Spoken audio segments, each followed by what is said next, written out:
देखिए अगला क्वेश्चन हम लोग शुरू करते हैं। हायोसाइमस एवं एकोनाइट के रासायनिक अवयव लिखिए। देखिए हायोसाइमस और एकोनाइट को हम लोग जानते हैं क्या है, देखते हैं। हायोसाइमस के रासायनिक अवयव में 0.045 से 0.14 ट्रोपेन एल्कोलाइड पाया जाता है। ठीक है, ट्रोपेन एल्कोलाइड हमारा हायोसाइनस में 0.045 से लेकर 0.14% तक पाया जाता है। प्रमुख ट्रोपेन एल्कोलाइड है ए हायोसाइमिन और बी हायोसिन। ये दो प्रकार के ट्रोपेन एल्कोलाइड्स हैं। ठीक है, और हायोसाइमिन और एट्रोपिन, आर मतलब इसको ये भी कहते हैं। तो इसकी ये संरचना देखिए। हायोसाइमिन ये NH3 इसके अंदर रहेगा और ये ऑक्सीजन जुड़ जाएगा यहाँ पर, फिर ये CO और CH C6H5 और C2OH। और हायोसिन देखो, बाकी सारा सेम वैसा ही है। इसमें ये ऑक्सीजन से जुड़े हुए हैं, ये दोनों में कॉमन। ठीक, इसमें सिर्फ ऑक्सीजन ये वाला जुड़ेगा। देखो याद रखना, हायोसाइमिन का ये और हायोसिन का ये सेम है। ये भी संरचना इतनी सेम, ये भी सेम। एक्स्ट्रा इसमें सिर्फ ऑक्सीजन यहाँ पर जुड़ा हुआ है। हायोसिन में ऑक्सीजन ज़्यादा है और हायोसाइमिन में ऑक्सीजन कम है। बाकी सेम टू सेम दोनों की संरचनाएं हैं। ठीक है, ये देख लो। इसमें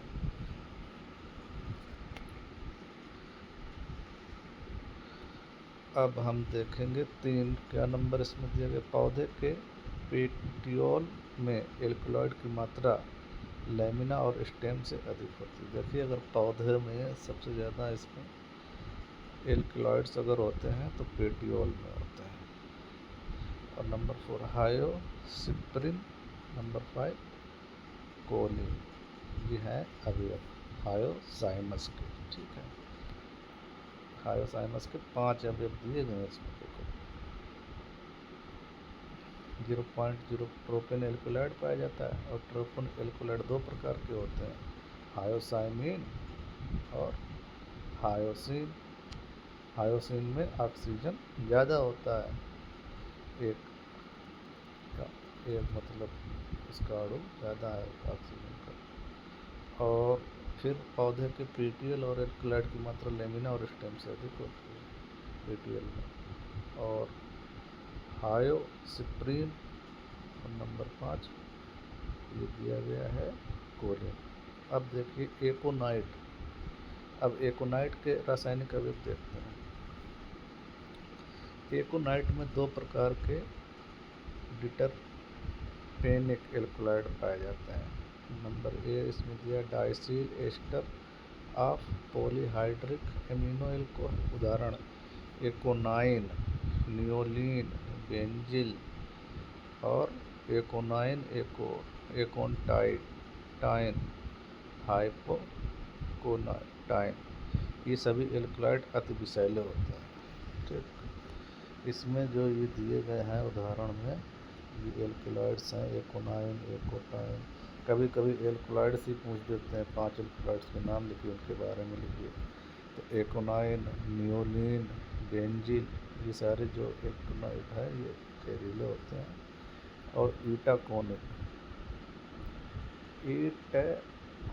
एसिड जो है ये, और एकोनिटिक एसिड ये है। ये संरचनाएं बहुत जटिल रहती हैं, याद करना जरूरी भी है। Amino alcohol, napelline, sparteine. और भी चीज़ें पाई जाती हैं, ephedrine, sparteine, aconitic acid, fat, starch, fructose. ठीक, एकोटिन एकोनिटिन के जलीय अपघटन के प्राप्त एल्कलॉइड तथा एकोनिटाइन की अपेक्षा कम विषैले होते हैं। देखिए इसमें क्या है, ये लिखा है एकोनिटाइन के जलीय अपघटन से प्राप्त एल्कलॉइड तथा ये लिखा है इसमें एकोनिटाइन की अपेक्षा कम विषैले होते हैं।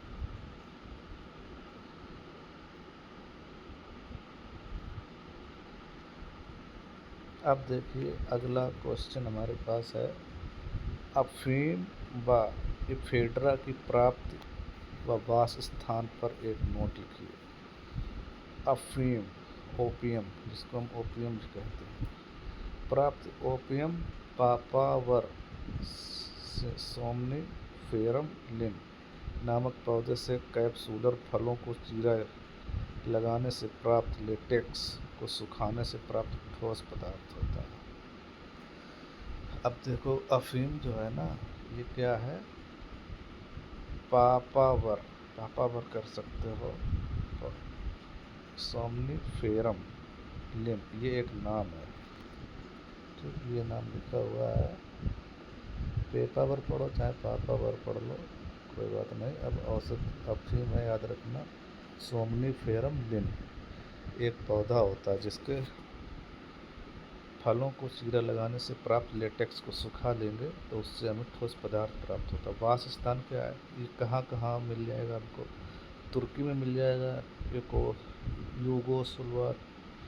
यूगोस्लाविया, अफगानिस्तान, चीन, पाकिस्तान, थाईलैंड तथा भारत में भी मिल जाता है। भारत में अफीम मध्य प्रदेश के नीमच तथा उत्तर प्रदेश के मिर्ज़ापुर व गाजीपुर में उगाया जाता है। अफीम का पौधा एक वर्षीय शाख होता है।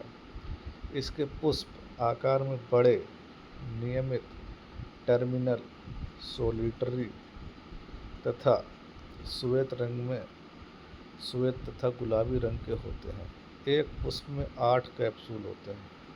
यद्यपि लेटेक्स से भरे हुए लेटिस्फेरस वेसल पौधे के सभी एरियल भाग में मिलते हैं, किंतु कैप्सूल में इनकी संख्या सर्वाधिक होती है। देखिए जो वास स्थान है ये मध्य प्रदेश में नीमच व उत्तर प्रदेश के मिर्ज़ापुर गाजी में उगाया जाता है।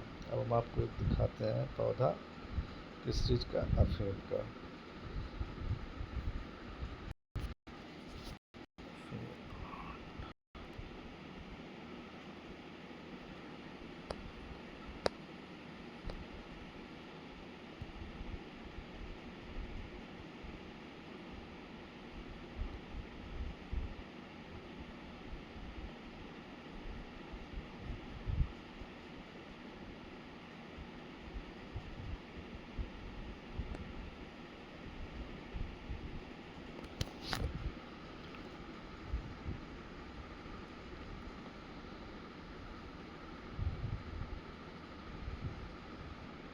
देखिए ये अफीम के पौधे इस तरीके से होते हैं और ये लेटेक्स इसमें चीरा लगाएंगे तो इस तरीके से ये दूध निकलेगा, है ना।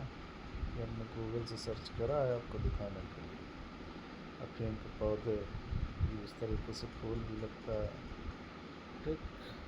तो अब आगे अपनी पढ़ाई करते हैं। देखिए अफीम का पौधा आपने देख ही लिया और पढ़ भी लिया अफीम। अब हम लोग पढ़ेंगे इफेड्रा प्राप्ति। इसमें इफेड्रा जेराल्डियाना और इफेड्रा नेब्रोडेसिस के सूखे युवा तने होते हैं जो कि नेटेसी परिवार से संबंधित हैं। इनका कुल जो होता है नेटेसी इफेड्रा का, जिसको इंग्लिश में इस तरीके से लिखा जाता है GNEA और CCA परिवार के होते हैं, ठीक। इफेड्रिन के रूप में गणना किए गए कुल एल्कलॉइड 1% से कम नहीं होना चाहिए। वास स्थान इफेड्रा का मुख्य स्रोत चीन, पाकिस्तान, भारत के उत्तर पश्चिम भागों, ऑस्ट्रेलिया, केन्या, स्पेन और यूगोस्लाविया हैं। दवा मूल रूप से चीनी चिकित्सा प्रणाली से संबंधित है। इसका इस्तेमाल चीन में पिछले 5000 सालों से किया जा रहा है। चीनी भाषा में इसे मा वांग कहा जाता है, जहाँ मा कसैले स्वाद को दर्शाता है, वांग पीले रंग की दवा के लिए। ठीक, ये हो गया इफेड्रा। ये चीनी लोग ज़्यादा इस्तेमाल करते हैं। इफेड्रा का भी पौधा देखना चाहेंगे क्या? चलिए पहले पढ़ते हैं, वो फिर शार्ट में बताएंगे, शार्ट वीडियो बनाएंगे, उसमें दिखाएंगे इफेड्रा क्या है। निम्नलिखित के वास स्थान व उपयोग बताइए।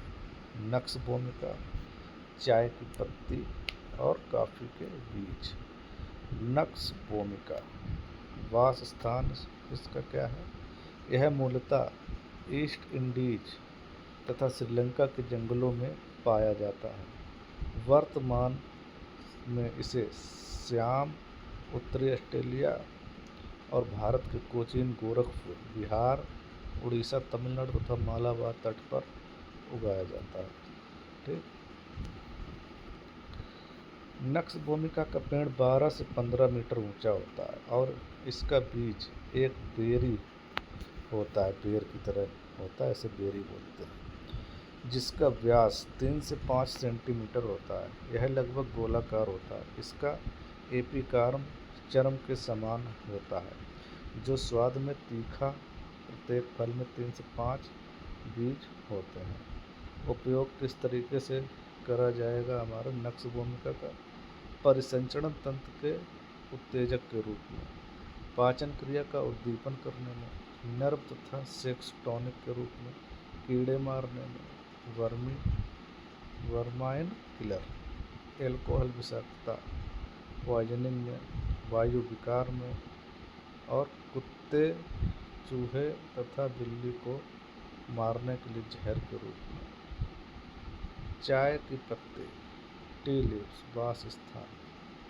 जियोग्राफिकल सोर्स, भारत, श्रीलंका, चीन, इंडोनेशिया और जापान में बड़े पैमाने पर चाय की खेती की जाती है। यह भारत और श्रीलंका में काली चाय और चीन और जापान में हरी चाय के रूप में उपलब्ध है। चाय ताज़ा चाय की पत्तियों के ढेर को किण्वित करके और कृत्रिम गर्मी में सुखाकर प्राप्त की जाती है। ग्रीन टी चाय की पत्तियों को तांबे के बर्तन में डालकर और फिर कृत्रिम गर्मी से सुखाकर प्राप्त की जाती है। उपयोग, चाय पेय के रूप में, सीएनएस स्टिमुलेंट के रूप में उपयोगी है। इसके अलावा यह एक मूत्रवर्धक भी है। ठीक है भाई, चाय की पत्ती के बारे में पढ़ लिया तुम लोगों ने। अब कॉफ़ी के बीज देखते हैं। कॉफ़ी क्या चीज़ होती है? कॉफ़ी के बीज, सीड्स। वास स्थान इसका क्या है? Ethiopia, Brazil, Bharat, Vietnam, Mexico, Guatemala, Indonesia, Sri Lanka. देखिए, वास स्थान कॉफ़ी का हम लोग इथियोपिया से भी कॉफ़ी मिलती है, ब्राज़ील में भी कॉफ़ी पाई जाती है, भारत में भी कॉफ़ी, वियतनाम में भी कॉफ़ी, मैक्सिको में भी कॉफ़ी, ग्वाटेमाला में भी, और इंडोनेशिया और श्रीलंका में कॉफ़ी मिलती है। कॉफ़ी पेय दुनिया के विभिन्न हिस्सों में लोकप्रिय है। इसमें मौजूद कैफीन की मात्रा भी चाय से ज़्यादा होती है। कॉफ़ी के प्रमुख आपूर्तिकर्ता आजकल ब्राज़ील और भारत हैं। ठीक है, प्रमुख हमारी जो कॉफ़ी है ब्राज़ील और भारत में ज़्यादा होती है। कर्नाटक, केरल और तमिलनाडु कॉफ़ी के बड़े बागान वाले क्षेत्र हैं। उपयोग क्या है भाई कॉफ़ी का? इसका उपयोग कैफीन के स्रोत के रूप में किया जाता है। कॉफ़ी का मुख्य प्रभाव अर्थात उत्तेजक और मूत्रवर्धक क्रियाएं कैफीन के कारण होती हैं। यह कभी कभी सीएनएस, डिप्रेसेंट दवाओं के कारण जहरीले प्रभावों का मुकाबला करने के लिए प्रयोग किया जाता है। शंख पुष्पी, अगला क्वेश्चन हमारे पास है। शंख पुष्पी लहसुन, lemon grass oil, peppermint oil के जैविक स्रोत, रासायनिक घटक का उपयोग लिखिए। चलिए शंख पुष्पी को पढ़ते हैं। अब देखिए जैविक स्रोत क्या है। शंख पुष्पी, कॉन्वोल्वुलस फ्लोरिकलिस जोइसी तथा एवोलुलस और एल सिनोडाइसलिन नामक पौधे का पूर्ण हवाई भाग होता है। कुल कन्वोल्यूसी ये है रासायनिक अवयव। संघ पुष्पीन एल्कलॉइड 2 वाष्पशील तेल 3 उच्च फैटी अल्कोहल कैम्फिरॉल बीटा साइटोस्टिरॉल कार्बोहाइड्रेट उदाहरण ग्लूकोज रेनोज सुक्रोज तथा starch 7 protein 8 tannins. Number 9 potassium chloride उपयोग बुद्धिवर्धक के रूप में, उपशामक के रूप में, उच्च रक्तचाप के रूप में, बिटर टॉनिक के रूप में ये यूज होते हैं हमारे शंख पुष्प। बुद्धिवर्धक प्रचार में भी आता है, उपशामक के रूप में रक्तचाप बढ़ाने में और बिटर टॉनिक के रूप में आंत्र शोथ के उपचार में, दमा और श्वास नली शोथ के उपचार में, पेट के कीड़े निकालने के लिए। और नंबर 8 बुखार कम करने में। लहसुन गार्लिक जैविक biological source garlic allium sativum नामक पौधे से प्राप्त परिपक्व बल्ब होता है। कुल फैमिलीसी लिलिएसी लहसुन जो है ना अपना लिलिएसी ग्रुप का है, इसकी फैमिली जो है लिलिएसी है। रासायनिक अवयव गार्लिक का मुख्य अवयव एलिन होता है जो जल में विलयशील गंधहीन पदार्थ होता है। इसमें गंधक उपस्थित होता है। गार्लिक में एलिन इलियास एंजाइम होता है जो एलिन को एलिसीन में परिवर्तित कर देता है। यह एंजाइम गार्लिक में निष्क्रिय अवस्था में रहता है जो गार्लिक के कुचले जाने पर सक्रिय हो जाता है। नंबर 3 है क्या एलिसीन एक पीला द्रव होता है जिसके कारण लहसुन में विशेष गंध पाई जाती है। लहसुन के भी गुण हैं अवयव जो है इसके क्या कारण सब बताया जा रहा है। वाष्पशील 0.06 से 0.1% वोलेटाइल ऑयल इसका रहता है। और म्यूसिलेज एल्बुमिन भी इसमें पाया जाता है हमारा गार्लिक में। एलिन की संरचना दी गई है CH2 डबल बॉन्ड CH2S यहाँ पे ऑक्सीजन जुड़ा हुआ है CH2C डबल OH और NH3। तो ये संरचनाएं हैं एलिन ऑक्सीजन। देखिए यहाँ पर उपयोग क्या है भाई गार्लिक का। वायु विकार के उपचार और स्टिमुलेटेंट के रूप में हम लोग लहसुन का उपयोग करते हैं। और एक्सपेक्टोरेंट खांसी ब्रोंकिटिस दमा काली खांसी क्षय रोग में भी इसका उपयोग होता है उपचार में। बुखार के भी उपचार में होता है। आर्टेरियल वाल्व में संग्रहित वसा को कम करने के लिए भी इसका उपयोग होता है। 5 उच्च रक्तचाप के उपचार में भी होता है। लेमन ग्रास ऑयल के बारे में देखिए क्या है। लेमन ग्रास जैविक स्रोत यह एक वाष्पशील तेल है जो सिम्पोपोगम फ्लैक्सिस स्टार एंड्रोपोगम नॉर्डस हैक नामक पौधे से प्राप्त ताजी पत्तियों से भाप आसवन से प्राप्त होता है। देखिए ये जो लेमन ग्रास है यह एक वाष्पशील तेल है जो सिम्पोपोगन फ्लैक्सुअस है ना सूसस ये पढ़ लीजिए नाम इसमें देख लो जो भी पढ़ना जैसे भी उच्चारण कर पाओ। सिम्पोपोगन फ्लैक्सुअस स्टार ये एक पेड़ का नाम है जिससे हमें लेमन ग्रास मिलता है। प्राप्त ताजी पत्तियों के भाप आसवन से प्राप्त होता है। ताजी पत्तियों का भाप आसवन करेंगे। फैमिली इसकी ग्रैमिनी है। और अवयव है सिट्रल अवयव जो रहेगा 70 से 85%। और मेथिल हेप्टानोन डेसिल एल्डिहाइड जर्नोइल लिनालूल लिमोनिन डिपेंटीन, ट्राइटरपेनॉइड्स और सिम्बोपोगन। उपयोग इसका क्या है? देखिए, जो हमारे पास लेमन ग्रास है, इसका उपयोग हम बता रहे हैं इत्र उद्योग में, साबुन व अन्य सौंदर्य प्रसाधन उद्योग में मच्छर भगाने के उत्पाद में लेमन ग्रास से प्राप्त आयोनीज का उपयोग सिंथेटिक परफ्यूम्स में किया जाता है। पाचन तथा बिटर टॉनिक के रूप में भी किया जाता है। कब्ज के उपचार में भी करते हैं, कामोत्तेजक के रूप में करते हैं, कीड़ों को मारने में भी करते हैं, हैजा रोग में उल्टी रोकने में भी करते हैं, जोड़ों के दर्द, तंत्रिका शूल, न्यूरालिजिया तथा अन्य प्रकार के दर्द निवारक के रूप में करते हैं। कार्डबोर्ड व कागज के निर्माण में करते हैं। बी आयनोन का उपयोग विटामिन ए के निर्माण में करते हैं।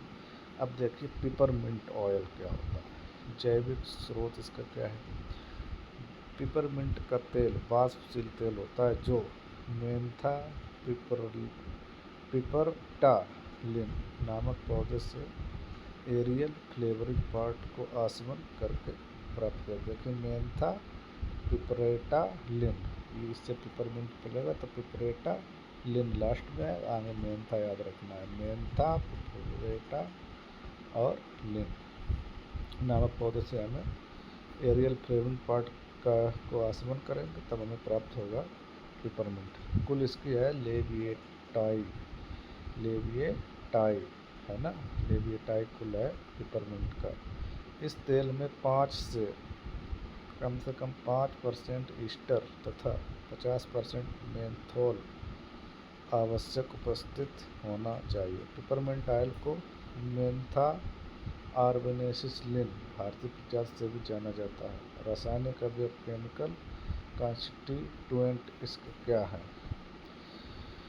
तो पहले है पिपरमिंट ऑयल 50 से 80% फ्री मेंथोल होता है, मेंथोल तथा अन्य एस्टर 10 से 30%, फिर पिपरिटोन, फिर मेंथिल एस्टर, एसिटाल्डिहाइड और 6 अल्फा क्यूमीन, 7 फिलेंड्रिन, 8 सिनेओइक, 9 और आइलिमोलाइन, मेंथल,